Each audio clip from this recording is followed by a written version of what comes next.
Hello, students.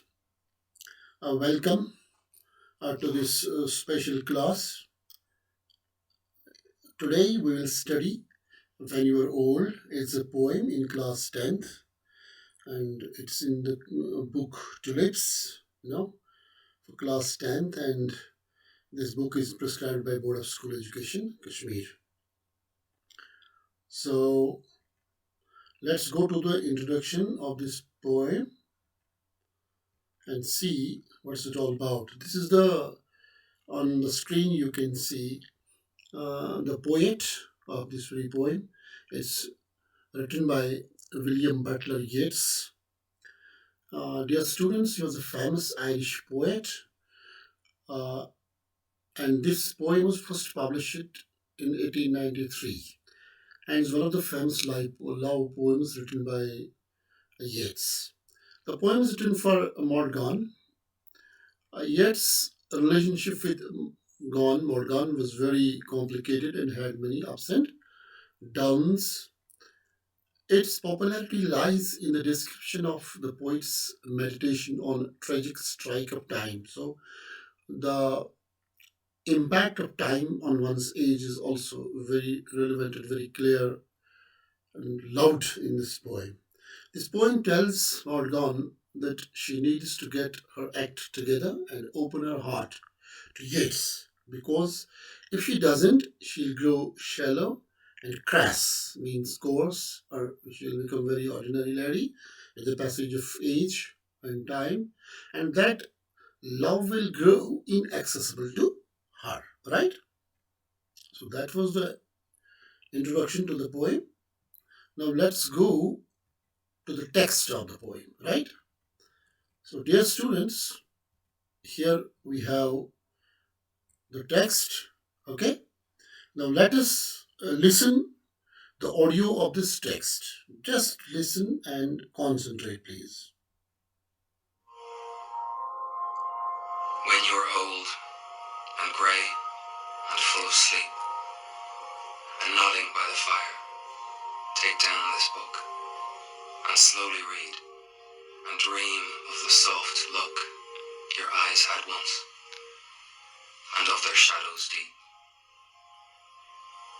How many loved your moments of glad grace and loved your beauty with love false or true, but one man loved the pilgrim soul in you and loved the sorrows of your changing face. And bending down beside the glowing bars, murmur a little sadly how love fled and paced upon the mountains overhead and hid his face amid a crowd of stars. Thank you very much.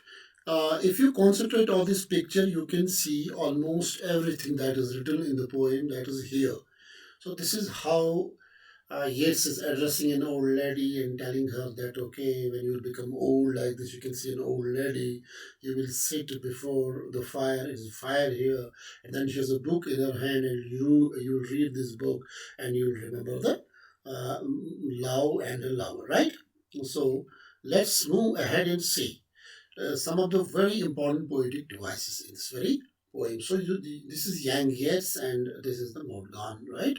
So they were in a relationship, and but it is said that it was an unrequited love. That means one-sided. It was only from Yeats' side, and Morgan was not in love, right? Now let us go. What is imagery? You will find many images in this poem. Now, first, let us see what's imagery. It's the language that produces pictures in the minds of people reading or listening. In this poem, Yeats has used emotionally charged images that directly affect our senses. For example, and nodding by the fire, take down this book, and bending down beside the glowing bars, and pace it upon the mountains overhead. Now, there is symbolism also. What is symbolism? It's using symbols to signify ideas and qualities, giving them symbolic meanings, different from literal meanings, right? Here, for example, gray and weak and full of sleep symbolizes an elderly woman that you saw अभी आपने पिछले slide में उसको देखा. Fire is the symbol of warmth and comfort. It also means fiery love. She once rejected, and the mountain overhead. What does that mean? And crowd of stars stand for things that exist, but she can't reach them. That means the love has gone beyond her reach now. So, in other words, we can say Yeats most probably Morgan will read the book when Yeats will not be alive in the world. Alliteration. It's a repetition of consonant sounds at the beginning of the words in the same line. For example, the sound her, I mean H, in the line and hid his face amid a crowd of stars. Her and her, right? This is, you can see here, this her sound and then her sound, that's the alliteration in this poem. Creates music. We have some more poetic device in this. For example, repetition is there. The word and is repeated many times to emphasize the point that time is the most precious thing which destroys the beauty without in realizing this fact. This and slows down the tempo and music, and it as if these are the different stages of one's age. That way it acts in this very poem. Then we have the another poetic device called personification. It is given human characteristics to inanimate objects. For example, in this poem, murmur a little sadly, how love fled. So what is it? As if the love is a human being and it can move. So that's how this abstract noun is given the quality of a human inanimate. This is inanimate thing rather. So it is given the human quality, and we feel as it's a human and it's moving. So in identity there is consonants, rhyme scheme, enjambment in this poem. Each stanza of this poem is a quatrain, means of 4 lines. It has 3 quatrains, right? This poem has 3 quatrains. Now, dear students, let us try to explain what is in this poem. Remember there is a future command in this poem. So that means it is a kind of advance. The poet is going and talking about some future incident that will happen perhaps. It's an imaginary kind of thing. The poet describes an old woman in future, proposed to be Morgan here, sitting near the fire. That's the first picture that you saw. She is sleepy because she is full of sleep and nodding by the fire. The poet asks her to read a book that refers to memories of her youth in order to remember what happened with them. Them here means Yeats and old woman. In other words, Yeats and Morgan. So, recalling the days when he, Yeats, was in her life and very much in love with her. That means perhaps Yeats has written a book of poems and he has gifted it to Morgan, and he is telling her that when I will not be in the world, then you will become old. When in old age, take this book and read and remember me, recall those memories when I was in love with you. The poet asks the woman to look back in time. And when you will be old, look back to the youth when she was beautiful and young, and everybody was in love with her. Just physical attraction है कि बहुत से जो दुनिया के लोग थे जो लवर्स के थे वो उसकी फिजिकल ब्यूटी को पसंद करते थे, फिजिकली उसको पसंद करते थे, उसको देखकर उसकी बॉडी को देखकर लव करते थे. However, he loved not only her body यानी yes, but also her soul. So this is a pure kind of love. This is a very very elevated degree of relationship. So many people loved her glad grace and her beauty, while he loved the pilgrim soul and the sorrows of her changing face. So this is the aging also. So the speaker describes the woman as if he is watching her. ऐसे लगता है जैसे देख रहा है कि कैसे उसकी एज चेंज होगी, how she turned old, right? So analysis continue करते हुए ये कुछ lines जैसे bending down beside the glowing bars, murmur a little sadly how love fled. तो तब तुम करोगी, अब झुकोगी आग की तरफ और आह के साथ अपने खामोशी के साथ कमजोरी के साथ बोलोगी how love fled. So until she grew old, तो मैं इतनी बुजुर्गी में आ गई and I missed that opportunity and became less beautiful. तो वक्त के साथ ये जरूरी है, झुर्रियाँ पड़ जाती हैं, you have to become old. There is no issue in that. And why the old woman didn't accept? Now वो regret कर रही है कि why she didn't accept his love. It is how Yeats is actually imagining. But choose the other, यानी उसको reject किया और एक रास्ता उसने मोड़गांव ने अडॉप्ट किया. This love paces the heavenly, तो फिर मोड़गा येट्स का क्या होता है, he paces the heavenly mountains, that means he moves out from this world and hides his face in the stars. तो स्टार्स में हाइड होने का मतलब है कि उसका रूप जो है ऊपर से आप देख रहा है, right. So, what could be the theme of this poem? Love, rejection, and time. यानी कि Yeats extends his love to Morgan, and then you see the rejection from Morgan. She is not in love, and time are the major themes. And वक्त यहाँ पे सबसे ज़्यादा जो impact है, that's of time, how time affects everything. So these are the major themes of this poem. To express pure love, the poet invites her to have a glance at the time when she will be old and will not be surrounded by fake lovers. Therefore, she should understand his feelings towards her. Throughout the poem, he tries to make her realize that her existing company loves her for her beauty, but one day she would grow old and regret lost opportunities. Right?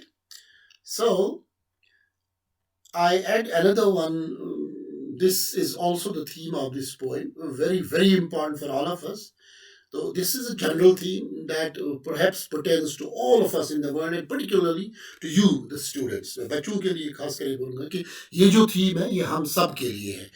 यहाँ से हमें सबक सीखना चाहिए. For example, the description of the poet's meditation. Poet पूरी तरह से meditate करता है, रिफ्लेक्ट करता है, इंट्रोस्पेक्ट करता है on the catastrophic onslaught of time, कि कितना ट्रेजिक स्ट्राइक हमला होता है इंसान की जिंदगी पर वक्त का. It sends definitely shivers down spine. तो बिल्कुल हम हिल जाते हैं ये देखकर, as we realise that this youth, ये जो हमारी जवानी है, हेल्थ, ये जो हमारी सेहत है, एंड अदर कंफर्ट्स, जितने भी आरामदेह चीज़ें हमें घर में मिलती है, will not be with us one day. एक दिन ऐसा आएगा ये चीज़ें हमारे साथ नहीं होंगी. As the powerful hands of time, क्योंकि ये जो वक्त के ताकतवर हाथ हैं, are going to overpower our youth and other associated things, तमाम चीज़ों पे वक्त हावी होगा. So to make us irrelevant, और वक्त आएगा कि हम इरेलेवेंट बनेंगे एंड इनसिग्निफिकेंट, हमारी कोई अहमियत नहीं रहेगी. The only inspiration will be, उस वक्त हमारे साथ क्या चीज़ रह सकती है, और डीड्स, हमने क्या काम किए, एक्शंस, हमने कौन से एक्शंस हम मूव जब करें तो क्या किया हमने. To reach out to the needy, हमें ज़रूरतमंदों तक पहुंचना चाहिए. एंड डिजर्विंग, जो मजबूर है उन तक आना चाहिए. टू सी अस थ्रू, तो यही when we reach out to the needy and deserving in this youth, when we have this money, when we have this health, when we have everything, so this will definitely help us to see through the toughest phase of our life, that is the old age, when we are on the deathbed. So it is a reality. Here, this is a home task for lovely, my dear students, is a bit different. So use this information in the poem to complete the following table. So you know there are three quatrains. First quatrain, 4 lines. Second quatrain, 4 lines. And third quatrain, 4 lines. I have selected first. In first column, we will talk about the 4 lines. And next 8 lines I have left. For example, you must go back to the poem and read the first quatrain. That means first 4 lines. So you need to talk about आपको क्या लगता है कि कहाँ पे ये 4 lines को address किया गया है, कौन सा जगह, कौन सी जगह है वो. तो वी फील दैट, जैसे पॉइंट ने वो लाइन्स कहा है, जैसे पॉइंट ने वो 4 लाइन्स कही है, फर्स्ट 4 लाइन्स, तो हमें implied meaning आती है कि as if it is imagined that somebody is in a room and it's an isolated room, right? Number of people present, उस रूम में लगता है कि a very old lady is sitting there. तो येट्स जो राइटर है, पोइट है, उसकी क्या पोजीशन है, a man who has written a poem for his lady love which was unrequited. तो वो ऐसा एक इंसान दिखता है वहाँ पे जिसने अपने मोडगाम के लिए, लैडी लव के लिए एक पोएम लिखी है या बुक ऑफ पोएम्स लिखी है, बट वो लव पोएम है, but this love seems it is unrequited, means one side only from Yeats side. तो ये हमें उन्हीं लाइन से पता चलता है. What could be heard? तो इन लाइन से हम क्या सुन रहे हैं जब लाइन्स पढ़ते हैं. We hear the hissing sound of fire, वहाँ पे आग जल रही है उस बुखारी के अंदर, right, and sobs of the lady. तो वहाँ पे वो रिग्रेट के साथ वो सांसें जो मैं लेडी ले रही है, तो वो हम फील कर रहे हैं. What could be seen? हम उन 4 लाइन्स में उस रूम में क्या देख पा रहे हैं? वे हम देख पा रहे हैं कि there is an old lady sitting before the fire reading a book. वो एक किताब पढ़ रही है, राइट? तो इसी तरह आप नेक्स्ट 4 लाइन में वेन्यू और इन सब चीज़ों को मेंशन करेंगे. That means you have understood the poem. That's very important. Do it now. बैठ के इसको कॉपी करके पूरी पोइम जितना भी मैंने आपसे बात की इसको अच्छे से आप नोट डाउन करो, कॉपी ले लो और रिपीट करो बार बार. अगर समझ नहीं आता है इसको रिपीट करके आप फिर पढ़ सकते हो, फिर अंडरस्टैंड करो और इस पोइम को अच्छे से समझो और ये नेक्स्ट 2 क्वार्टर को आप फिलअप करो. ठीक है, तो यहाँ पे thank you very much. Have an